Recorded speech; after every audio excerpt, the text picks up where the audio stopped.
Hello friends, நம்ம இன்றைக்கி மிகவும் சுவையான தக்காளி ரசம் எப்படி செய்கிறதுன்னு பார்க்க போகிறோம். நான் 2 பேர்த்துக்கு ரசம் வைக்கிறதுக்கு தேவையான பொருட்கள் எடுத்துருக்கிறேன்.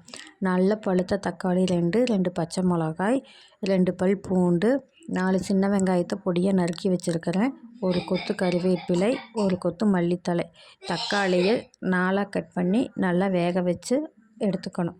ஆறுனதுக்கப்புறம் கரைச்சி விட்டுக்கணும் கையில்.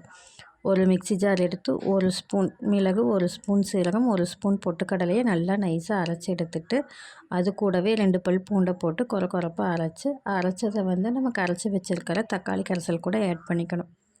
வடக்கல்ல அடுப்பில் வச்சு சூடானதையுமே 1 ஸ்பூன் ஆயில் சேர்த்துட்டு, ஆயில் சூடானதை கடுகு போட்டு, கடுகு நல்லா பொரிஞ்சதுக்கப்புறம் சின்ன வெங்காயம், பச்சை மிளகாய், கருவேப்பிலை சேர்த்து வணக்கணும்.